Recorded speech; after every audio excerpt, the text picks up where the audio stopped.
नाव ठेवताना जर तुम्ही शास्त्र पाळलं नसेल तर ते जुळतंय की नाही हे बघताना कसा त्याचा उपयोग होईल. एक रास ही मृत्यू षडाष्टक समजली जाते आणि एक रास ही प्रीती षडाष्टक समजली जाते. पण मुळातच म्हणजे या दोन्ही शब्दांमध्ये त्याचा अर्थ भरलेला आहे. हा दोघांच्या आयुष्याचा प्रश्न त्याच्यावरती निर्णय सांगणारे ज्याच्यावर श्रद्धा आहे त्या लोकांची त्या अक्षरशः 5 मिनिटात सोडवताना दिसतात की नुसतं पंचांग उघडतात आणि 30 गुण येत आहेत, तुम्ही पुढे जा.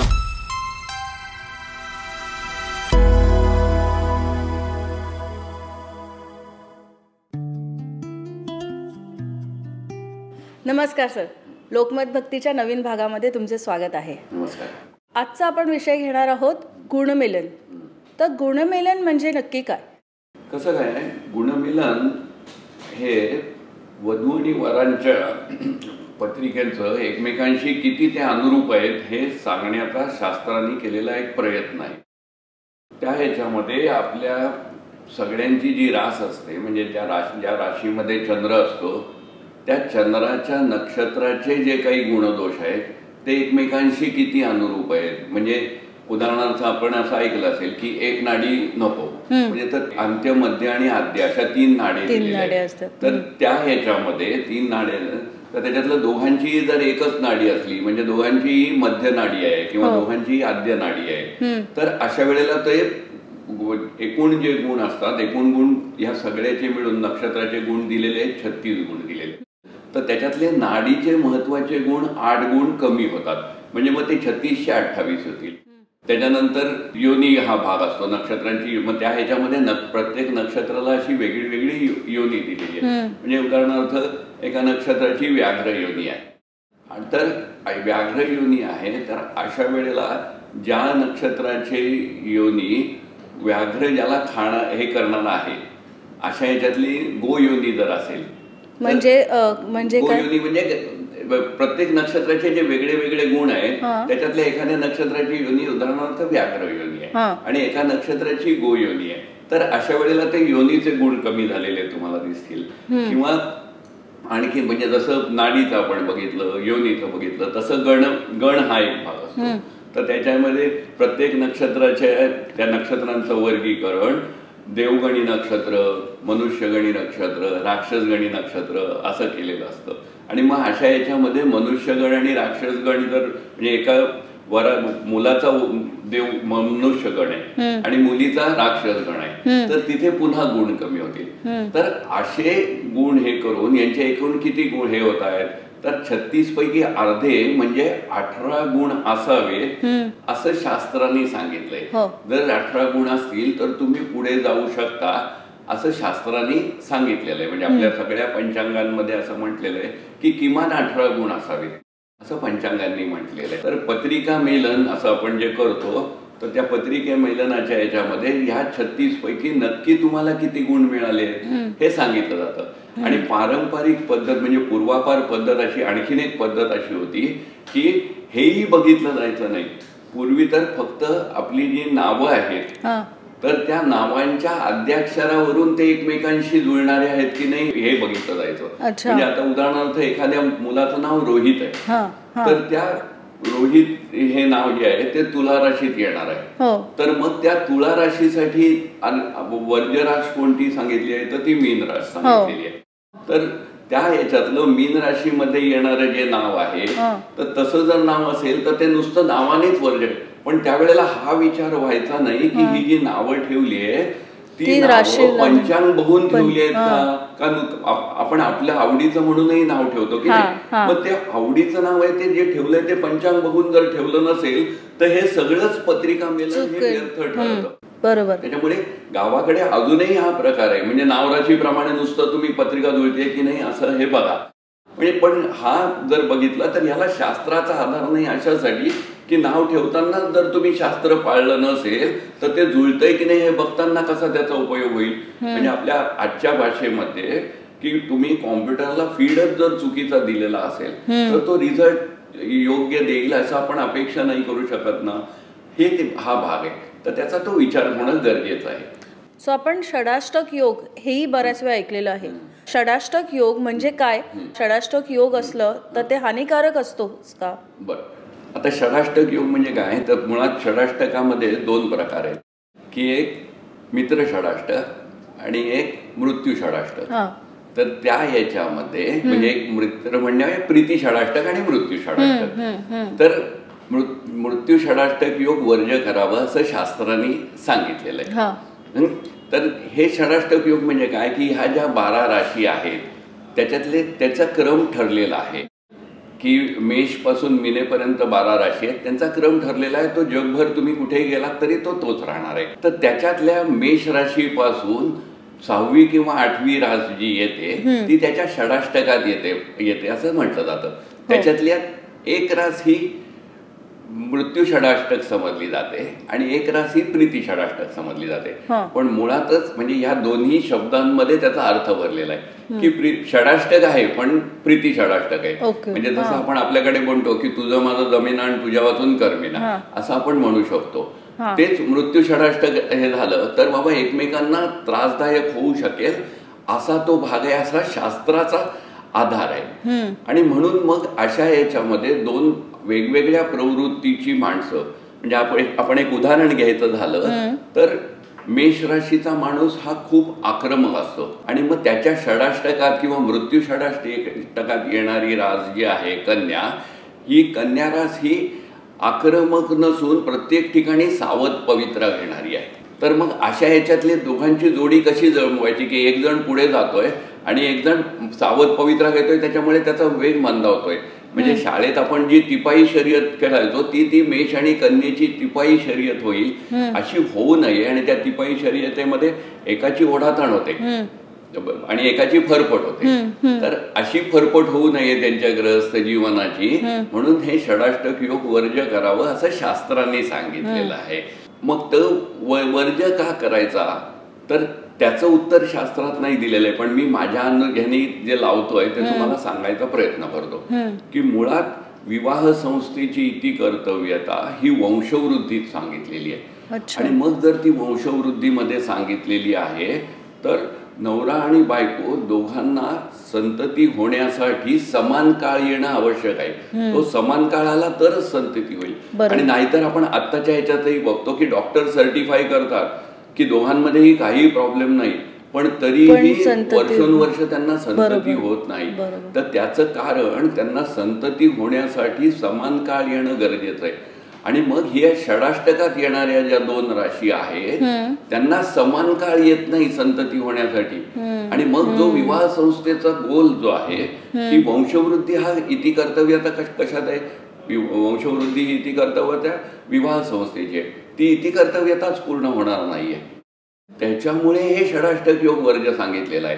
पण त्याचा अर्थ असा नाही की मृत्यू षडाष्टकात येणाऱ्या राशी एकत्र आल्याने एकमेकांचा मृत्यूच होईल, एकामुळे दुसऱ्याचा मृत्यू होईल असा त्याचा अर्थ नाहीये. पण एकमेकांशी न पटणं, जे आपण जोडीदार म्हणून एकत्र आलेलो आहोत ते एकमेकांशी जर पटलं नाही तर हे जोडीदार कसे राहणार. म्हणजे ती मृत्यू म्हणजे बांधून ठेवलेलं आहे पण मला बांधून राहायचं नाहीये अशीच भावना होईल की नाही त्या दोघांमध्ये. म्हणून ते वर्ज्य सांगितलेलं आहे. आणि त्याचा दुसरा उद्देश जो मी आता सांगितला तसा की वंशवृद्धी होण्यामध्ये अडचण होणं हा त्याच्यातला हे आहे. आणखीन ज्या वेळेला आपण अभ्यासाने विचार करतो त्यावेळेला ती वंशवृद्धी होण्यासाठी जो एकत्र अनुकूल काळ येणं हे आवश्यक असतं. म्हणजे ज्याला आपण असं म्हणतो की गुरु अनुकूल, हे सांगतो की गुरु अनुकूल असला पाहिजे. पण ते गुरुचं मेन काम काय असतं, म्हणजे त्यांचा रोल काय असतो, गोष्टीची उपलब्धता करून देणं. मग आपण असं म्हणूया की इथे काळाची उपलब्धता करून देणं हे पण गुरुचं काम आहे. की मग दोघांनाही एक काळाची उपलब्धता एकाच वेळेला नसेल तर कशी वंशवृद्धी होईल, नाही म्हणा. आणि मग ती आता आपण म्हणतो तशी रिझल्ट आपल्याला मिळू शकतात. की कितीतरी डॉक्टरांनी सर्टिफाय केलंय की दोघांची हेल्थ आमच्या दृष्टीने खूप चांगली आहे, पण स्टील कन्सेप्शन होण्यासाठी प्रॉब्लेम होतो. तर त्याचं कारण त्यांना दोघांना एक अनुकूल काळ एकत्र येत नाही. आणि याच्यावरती जर आणखीन अभ्यास करायचा असेल तर मी एका ग्रंथाचं हे उदाहरण देतो की सारावली म्हणून एक खूप जुना ग्रंथ आहे कल्याण वर्मा या लेखकाचा. आणि त्याच्यामध्ये अध्याय 18 ते 21 याच्यामध्ये त्याला आधानाध्याय असं म्हटलंय किंवा संतती अध्याय असं म्हटलेलं आहे. आणि त्याच्यात यांनी हे आवर्जून लिहिलेलं आहे की सकाम म्हणजे इच्छित हे गर्भधारणेसाठी योग्य काळ कोणता, आणि कोणतं आहे ह्याच्यावरती सारावलीमध्ये खूप छान विवेचन केलेलं आहे. म्हणजे प्रत्येक राशीनुसार असं प्रत्येक राशीनुसार नाही, तो ग्रंथ माझ्या दृष्टीने आपल्या मेडिकल सायन्सशी जोडलेला आहे. अच्छा. म्हणजे त्याच्यामध्ये की आपल्याला मेडिकल सायन्स असं म्हणतं की रजोदर्शनापासून ह्या दिवशी तुमचं हे होऊ शकतं कन्सेप्शन, पण सारावलीमध्ये असं त्याच्यात स्पष्ट म्हटलेलं आहे की सगळीच रजोदर्शनच हे नसतात की हे फळ पूर्ण करणारी नसतात, आणि ती कोणती असतात आणि कोणती नसतात याचा अभ्यास त्याच्यात दिलेला आहे. आधानाध्याय असं त्याचं नाव आहे त्या सारावली या पुस्तकात. तर त्याच्यामुळे तो वर्ज्य समजला जातो की त्याचं पुढचं हे भाग जो असा की का हानिकारक आणि का वर्ज्य समजायचा, तर तो याच्यासाठी वर्ज्य करायचा. सो प्रत्येक राशीचे विवाह संदर्भात प्रत्येक राशीचे काही मित्र राशी असं असतं का? म्हणजे काही राशींच्या म्हणजे अगदीच ह्यांनी सांगायचं झालं तर ज्योतिषामध्ये तुम्हाला 2 गट करता येतील. एका याच्यामध्ये रविचंद्र मंगळ आणि गुरु याच्या प्रभावाखाली येणाऱ्या राशी म्हणजे सिंह रास, कर्क रास या रवी आणि चंद्राच्या प्रभावाखाली येणाऱ्या राशी आहेत. मेष आणि वृश्चिक राशी या मंगळाच्या प्रभावाखाली येणाऱ्या राशी आहेत, आणि धनु आणि मीन या राशी आहेत या गुरुच्या प्रभावाखाली येणाऱ्या राशी आहेत. तर या 6 राशी ज्या आहेत त्या एकमेकांच्या मित्र राशी साधारणतः समजल्या जातात. आणि बुध शुक्र शनीच्या प्रभावाखाली येणाऱ्या राशी म्हणजे बुधाच्या प्रभावाखाली येणारी मिथुन आणि कन्या राशी, हे 2 राशी मित्र परिवाराच्या प्रभावाखाली येणार. शुक्राच्या प्रभावाखाली येणारी वृषभ आणि तुळ रास, आणि शनीच्या प्रभावाखाली येणारी मकर आणि कुंभ रास, या 6 राशी एका गटात आणि पहिल्या 6 राशी एका गटात. अच्छा, हा त्याच्यातला भाग आहे. त्याचा षडाष्टक योगाशी काही संबंध नाही. पण मग हे जे 2 भाग जे आता तुम्ही जसं सांगितलं, तर त्या 2 भागामध्ये इथे 6 राशी आहेत, इथे 6 राशी आहेत, एका भागात 6 आहेत, दुसऱ्या.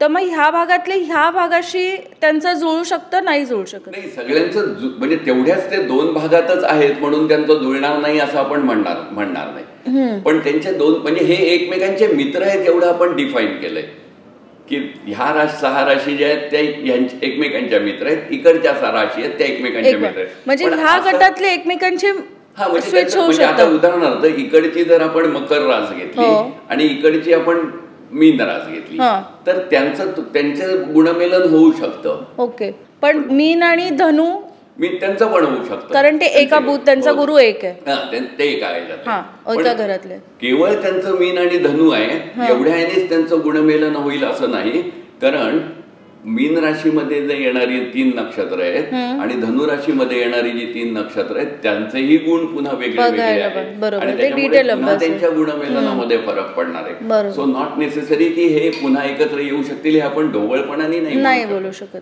पण ते वरवर असं आहे की ते त्यांचं या दोन्ही एकमेकांच्या मित्र राशी. बरोबर एवढं. ओके, सो हे गुणमेलन जसे तुम्ही म्हणाले की 36 पैकी आपल्या किमान असं शास्त्राने सांगितलंय, तर ते जुळल्यानंतर नक्की विवाह सुखकारकच राहील असं काही असतं का? किंवा 18 नाहीतर 16 जमत असतील तर नाही करायचं का? किंवा त्याच्यावर काही उपाय वगैरे करतात का? खूप छान प्रश्न आहे हा, की हे जे गुणमेलन कसलं आहे हे जर आपण समजून घेतलं तर त्याचा उपयोग होईल आपल्याला. की हे जे गुणमेलन आहे ते आपल्या पत्रिकेतल्या चंद्राच्या नक्षत्राचं फक्त गुणमेलन आहे. अच्छा. आणि अनुभव असा आहे की पत्रिकेमध्ये म्हणजे आपल्या आयुष्यात होणाऱ्या सगळ्या घटनांमध्ये संपूर्ण पत्रिकेचा सहभाग असतो. आणि मग अशा वेळेला जर आपण फक्त चंद्राच्या नक्षत्राचाच हे करणार असलो तर मग बाकीच्या ग्रहांच्या कॉन्ट्रीब्युशनचा आपण कसा जर विचार केला नाही तर जो आमच्या शास्त्रावर आक्षेप घेतला जातो की अरे 36च्या 36 गुण आले होते किंवा 30 गुण आले, गुरुजींनी सांगितलं जा पुढे म्हणून हे केलं आणि 30 दिवसही एकमेकांसोबत राहिले नाहीत रे ते. तर ते न राहण्याचं कारण आपण आता फक्त त्यांच्या चंद्राच्या नक्षत्राचाच विचार केलेला आहे. पण जेव्हा एखादी घटना घडते तेव्हा त्या घटनेमध्ये फक्त चंद्राचं गुण अंतर्भूत नसतो, तर एकूण 9 ग्रह आहेत, ते 9ही ग्रह आपला सहभाग देत असतात. आणि जेव्हा ते 9 ग्रह सहभाग देतात तेव्हा दुसऱ्या परिभाषेत, तत्वाच्या परिभाषेत असं म्हणता येईल की आकाश तत्वापासून पृथ्वी तत्वापर्यंत जी चराचर सृष्टी आहे ज्योतिषामध्ये पण ती आहे. तर त्या सगळ्यांचा सहभाग प्रत्येक घटनेमध्ये असतो. आणि एक अनुभवाचा भाग म्हणून मी सांगतो तुम्हाला, कोणतीही घटना आरंभापासून अंतापर्यंत जर जायची असेल, शेवट गाठायचा असेल तर त्याचा प्रवास आकाश तत्वापासून पृथ्वी तत्वापर्यंत त्याचा प्रवास होतो. अगदी बाळाचा जन्म सुद्धा सुरुवात मातेच्या उदरातून होतो. म्हणजे उदर म्हणजे पिशवी आहे ती, म्हणजे आकाश आहे.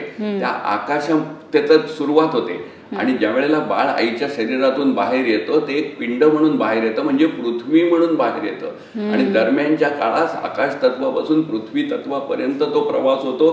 तेव्हा ते लहान बाळ आपल्या हातामध्ये येतं. आणि समजा हा प्रवास मध्येच कुठेतरी खुंटला तर गोल पूर्ण होत नाही, म्हणजे बाळ जन्माला येत नाही, मध्येच येत.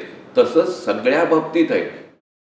चांगल्या घडणाऱ्या आणि वाईट घडणाऱ्या या सगळ्या बाबतीमध्ये, सगळ्या घटनांमध्ये जर चराचर सृष्टीची जी निर्मिती झालेली आहे आकाशापासून पृथ्वीपर्यंत, तशीच हे सगळ्या घटनांमध्ये आपल्याला बघायला मिळेल की घटना जर पूर्ण व्हायची असेल तर ती आकाशापासून पृथ्वीपर्यंत तो प्रवास झालाच पाहिजे, तरच ती पूर्ण होते, नाहीतर नाही होत पूर्ण. बरोबर. आणि हे कोणत्याही याच्यात उदाहरणात आपण घेऊ शकतो. ते आपण कधीतरी विस्तृत अभ्यास करू, त्यावेळेला मी सांगेन. विवाहासाठी गुणमेलनाबरोबर अजून कुठल्या गोष्टीची आवश्यकता असते असं तुम्ही सांगाल? खूप चांगला प्रश्न आहे. माझ्या दृष्टीने पत्रिका मेलन करताना गुण हे गौण आहेत. त्याच्या व्यतिरिक्त म्हणजे आपण एक साधं हे करूया की विवाहाची व्याख्या करूया. तर विवाह म्हटलं तर शरीर, मन आणि आत्मा याचं सहजीवन आहे असं आपण समजू शकतो. आणि मग या शरीर, मन आणि आत्म्याला ज्योतिषीय परिभाषेमध्ये काही रिप्रेझेंटेशन दिलेलं आहे. म्हणजे शरीरासाठी आपण लग्नस्थान बघतो, मनासाठी आपण चंद्र बघतो आणि आत्म्यासाठी आपण रवी बघतो. मग जर हे शरीर, मन आणि आत्माचं सहजीवन असेल तर अशीच दोन माणसं सोबत आली पाहिजेत की त्यांच्या पत्रिकेमध्ये हे रवी, चंद्र आणि ज्याला लग्न शरीर म्हणजे लग्न म्हटलं जातं, हे एकमेकांशी व्यवस्थित सुसंवाद साधणारं असेल. मग ते सुसंवाद साधणारं असेल म्हणजेच त्यांच्या कर्मामध्ये दुसऱ्याच्या ह्यांनी बाधा येणार नाही हे आपल्याला बघायला लागतं. म्हणजेच उदाहरणार्थ काय की शरीराच्या ह्याने विचार करायचा झाला तर दोघांच्याही राशी एकमेकांच्या षडाष्टकात असल्या नाही पाहिजे. लग्नाच्या राशी आणि चंद्र सुद्धा या षडाष्टकात असू नये, कारण शेवटी शरीराच्या माध्यमांनीच एकमेकांशीही जोडलेली आहेत. म्हणजे शरीर, मन आणि आत्मा जरी आपण म्हणत असलो तरी ह्याच्यातलं आपल्याला फक्त शरीर दिसतो, मन आणि आत्मा आपल्याला दिसत नाही. मग ते शरीराचा एकमेकांशी सुसंवाद असणं ही पहिली गरज असते विवाह संस्थेमध्ये. तर त्याच्यासाठी दोघांचीही लग्न एकमेकांच्या षडाष्टकात असू नये. तसं मन आणि आत्मा हे सुद्धा, कारण असं आपल्या शास्त्रामध्ये म्हटलेलं आहे की शरीर हे पंचज्ञानेंद्रिय आणि पंचकर्मेंद्रियांनी व्यक्त होणार आहे. पण ते व्यक्त होणार आहे पण त्याला मार्ग दाखवणारा कोण आहे तर तो आत्मा आहे. आणि आत्मा मनाच्या माध्यमातून शरीराशी जोडलेला आहे. म्हणजे निर्णय प्रक्रिया ही आत्मा आणि मन याच्यातून होते आणि त्याचं व्यक्तीकरण शरीराच्या माध्यमातून होतं. मग जर असं असेल तर हे एकमेकांशी कसे ट्यून राहतील हे बघितलं पाहिजे. मग त्या ह्याच्यामध्ये लग्न षडाष्टकात असू नये, चंद्र षडाष्टकात असू नये हे आपण जसं बघतो. तसंच एकाच्या रवी आणि चंद्रावरती दुसऱ्याचे पापग्रह असू नयेत. म्हणजे शनी, राहू, केतू सारखे ग्रह एकाच्या रवी चंद्रावरती असू नयेत. आणि जर तसे असले तर अनुभव असं सांगतो की 36 पैकी 36 गुण जरी जुळत असले तरी राईट फ्रॉम डे वन हे एकमेकांशी शत्रुवत राहत असतात. आणि अनुभवाचाच यांनी जर विचार केला तर गुण एखाद दुसरा गुण कमी असला म्हणजे चंद्राच्या नक्षत्राच्या परिभाषेत त्यांनी थांबवलंय आपल्याला नका जाऊ पुढे म्हणून. पण एखाद दुसरा गुण कमी असला पण हे जर शरीर, मन आणि आत्मा एकमेकांशी ट्यून असले म्हणजे एकमेकांच्या षडाष्टकात नाहीयेत किंवा एकमेकांच्या रविचंद्रावरती दुसऱ्याचे शनी, राहू, केतू सारखे ग्रह नाहीयेत, अशा वेळेला त्याने पुढे जाण्यासाठी अनुकूल हे समजलं जातं. आणखीन एक भाग की जे आपण हे सगळं गुणमेलन का बघतो तर आपण एक काळजी घेत असतो की पुढे ही माणसं विभक्त होऊ नयेत. दोन जीव जे एकत्र येत आहेत ते विभक्त होऊ नयेत. मग ते विभक्त होण्याचे जे इतर आणखीन कारण आहेत की म्हणजे उदाहरणार्थ शरीर, मन आणि आत्मा ट्यून आहेत हे बघितलं आपण.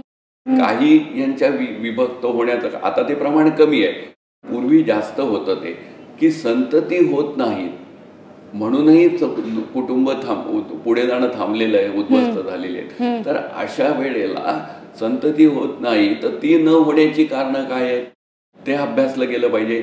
आणि ते याच्यात दिसतंय की नाही हे बघितलं पाहिजे की ते हे नाही होता कामा. आणखीन हा जसा भाग आहे तसं आणखीन एक असतं की आरोग्य, अनारोग्यामुळेही काही जण हे विभक्त झालेली आपल्याला दिसतात. म्हणजे उदाहरणार्थ शरीर सक्षम नसणं, ते शरीर जर सक्षम नसेल तर जोडीदार कंटाळून जाणार आहे आणि मग तो शेवटी तोही माणूसच आहे आणि तो म्हणेल मला मोकळी हवी याच्यातनं आणि तो दुखतो आहे. तर असे कोणतेही कुयोग या पत्रिकेमध्ये नाही आहेत. आपण हे आपण बघितलं पाहिजे. पण नॉर्मली होतं कसं की हा दोघांच्या आयुष्याचा प्रश्न, त्याच्यावरती निर्णय सांगणारे ज्याच्यावर श्रद्धा आहे त्या लोकांची, त्या अक्षरशः 5 मिनिटात सोडवताना दिसतात की नुसतं पंचांग उघडतात आणि 30 गुण येत आहेत तुम्ही पुढे जा म्हणून असं सांगणार. तर तसं न करता 30 गुण येत आहेत हा चांगला भाग आहे, पण त्याच्यासोबत हे दोष नाही आहेत ना कोणते हे बघणं फार गरजेचं असतं. आणि तसं जर हे असेल तरच पुढे जावं. नाहीतर आपण स्पष्ट सांगितलं पाहिजे की बाबा रे, पंचांग जरी म्हणत असेल 30 गुण असले तरी मला असं वाटतंय की याच्या, किंवा काही वेळेला असं होतं की हे सगळे दोष दिसत नाहीयेत, गुणही येत आहेत, हे दोषही दिसत नाहीयेत, पण वैयक्तिक कुंडली अडचणीची असते. म्हणजे उदाहरणार्थ एखाद्या व्यक्तीचं विवाहस्थान अडचणीत आलेलं असतं, त्याच्याबद्दल अनेक अशुभ योग त्या पत्रिकेमध्ये दिसत असतात. ठीक आहे, त्या दोघांचं पत्रिका गुणमेलन करणं हा नंतरचा भाग आहे. पण वैयक्तिकरित्या, कारण गुणमेलन, गुण येणं हा वेगळा भाग झाला आणि प्रत्येक व्यक्तीचे गुण दुर्गुण हा वेगळा आहे की नाही. मग काही वेळेला अगदी एक छोटंसं उदाहरण देतो म्हणजे तुमच्या लक्षात येईल की काही कल्चरल डिफरन्समुळे पण डिफरन्स. म्हणजे आता पूर्वीपासून आपल्याकडे अशी एक परंपरा होती की बाहेरनं आल्यावरती चपला काढायच्या आहेत, आणखीन हातपाय धुवून घरी जायचं, घरात वावर असायचा. आता आपण असं बघतो की काही जण बूट घालूनच घरभर वावरतात. मग मला असं सांगा की एक मुलगी जी पहिल्या संस्कारातून आलेली आहे की बाबा बाहेरनं आल्यास ना पाय धुवू आणखीन, आणि तिचा जोडीदार जर घरभर बूट घालून फिरत असेल तर तिला इरिटेट नाही होणार का? आणि एवढ्या छोट्याशा कारणावरनं सुद्धा विवाह मोडलेले मी बघितलेले. तर हे कल्चरल डिफरन्स आहेत की नाही या सगळ्याचा विचार करून आपल्याला पुढे जायला लागतं. म्हणजे पत्रिकेमध्ये कोणते योग आहेत. आणखीन एक भाग असतो की काही ह्याच्यामध्ये की विवाह व्यतिरिक्त सुद्धा काही संबंध असतात आणि त्याच्यामुळेही विवाह मोडले गेलेले आपण बघतोय. मग असे विवाह बाह्य संबंध यांच्यापैकी कुणाचे असू शकतील का याचाही विचार करणं गरजेचं राहतं. किंवा आता नाहीयेत, पुढे तसं होऊ शकतं का याचाही विचार आपल्याला करावा लागतो. आणि मग किंवा आधी काही होती किंवा आताच्या ह्याच्यामध्ये तर मुलं मुली दिवसाचे 20 तास सोबत असतात आहे की नाही. तर अशा ह्याच्यामध्ये होऊ शकतं. तर मग अशा वेळेला आपल्याला सांगणं गरजेचं आहे की बाबा रे, ज्यांची पत्रिका तू आणलेली आहेस ना त्यांची नीट चौकशी करा की त्यांच्या आधीच्या नात्याचं आपल्या पुढे जाणाऱ्या याच्यावरती रिफ्लेक्शन आलं नाही पाहिजे. पण ते सांगणं ही ज्योतिषाचं कर्तव्य राहतं, कारण त्याच्या निर्णयावर 2 जीवांचं आयुष्य अवलंबून असतं. त्यामुळे हा खूप महत्वाचा प्रश्न आहे. आणि आत्ताचे आपले समाज हे जर बघितलीत तुम्ही, म्हणजे पूर्वी घटस्फोट झाला तर सगळ्यांच्या गोळ्या उंचावल्या जायच्या केक, आणि आता जर तुम्ही बघितलं तर ते इट्स व्हेरी कॉमन. बरोबर. पण तसं होऊ नये ही सगळ्यांची इच्छा आहे की नाही. मग तसं होऊ नये याच्यासाठी मार्गदर्शनासाठी आपण ज्याच्याकडे जातो त्याची जबाबदारी खूप जास्त वाढते आणि ती त्यांनी नीट पेलली पाहिजे. ती जबाबदारी 10 मिनिटात अशा प्रश्नाची वासलात लावून नाही चालणार. ती काळजी जर घेतली तर सगळ्यांचे आयुष्य, म्हणजे कोणतंही शास्त्र कशासाठी असतं, आपलं आयुष्य सुखी व्हावं याच्यासाठी शास्त्र असतं की नाही. आणि जर आपण ज्योतिषशास्त्र म्हणतोय तर त्याचाही उपयोग आपलं आयुष्य सुखी करण्यासाठी झालं पाहिजे. आणि ते जर आपण करू शकत नसलो तर आपण आपली जबाबदारी नाही निभवत आहोत याचे भान आपण ठेवलं पाहिजे. आणि त्या दृष्टीने म्हणजे नुसतं व्यवसायाच्या दृष्टीने बघण्याच्या ऐवजी आपल्या जबाबदारीचाही विचार त्याच्यामध्ये झाला पाहिजे. आणि याच्यात म्हणजे मला असं वाटतं की समाजामध्ये जर ज्योतिषांचं कॉन्ट्रीब्युशन वाढवायचं असेल तर ही जबाबदारी त्यांनी निभावली पाहिजे चांगल्या पद्धतीने. नक्कीच. So thank you very much sir. तुमचे खूप खूप आभार आम्हाला तुम्ही ह्या विषयावर मार्गदर्शन केलं आणि आमच्या व्ह्यूअर्सना नक्कीच हा विषय डिटेलमध्ये कळला असेल आणि पुढील भागात आपण बरेच वेगवेगळे विषय घेऊनच येऊ. तर भेटू पुढच्या भागात. धन्यवाद. थँक्यू.